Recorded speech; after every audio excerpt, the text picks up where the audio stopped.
Na oktober, Aruba din começa a pagar e deve. Com está para que saque, minister? Well, essa negociação que nós estamos andando de refinanciamento, não é de 6 milhões, nós não temos para pagar na outubro. E Holanda avisa nós não está disposto para refinanciar e deve, então se nossa regra acaba, que em outubro nós vamos se preocupar com a Aruba está caindo em default. Porque o refinanciamento está by door.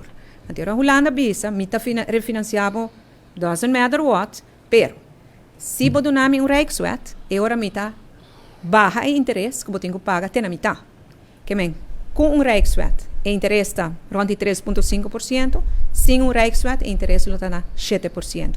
E assim, nós temos que tomar decisão agora aqui na Ribache, junto com o Parlamento. Quero para o tópico Van Huffelen, semana passada, seguro, a dar uma declaração, visando que Holanda quer fazer refinanciamento com Aruba, pero com a condição com a lei de raft. Que é o pensamento de Menpres? Esta cena que nós informamos Holanda na várias ocasiões que o Parlamento está contra a lei de raft. Que vou mostrar a minha opinião personal, não conta mais. Mas o Parlamento expressar o mesmo, o Parlamento tem um ribanos. A maioria do Parlamento avisa que não está contra a raft, e o único que avisa que não está a favor de raft está a fração de MAS e Ação 21. Por lo demás, dura expressar que não está contra, não poner o papel, que botem 3 de 21 que está a favor, que não está passa. Então, agora nós estamos com a Holanda para com outros sim, nós podemos chegar na elaboração, que o Parlamento pode viver com ele, o governo pode viver com ele, e a Holanda também.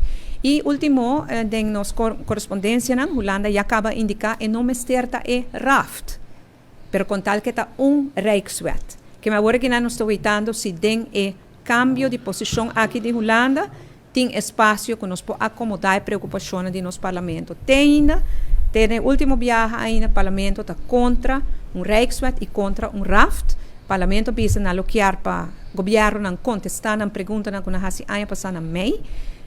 E dessa aí não está. Mirando como a empresa quando está assim, me está ainda de viagem nessa aqui, aponta também de viagem Van Huffelen, se em caso Aruba mês, visto que não está bem que lei de raft, se tem outra alternativa, isso acontece, está não negativo. Tem alguma reação? Well, a mim não tem reunião é que você tem com Van Huffelen, é difícil me por reaccionar e bater. A mim tem carta de Van Huffelen, em qual está bisa Rijkswet. Desse representa nós trabalhando e então na Aruba semana passada. E nossa papo de mesmo tema, que mente certo o que nós opinamos.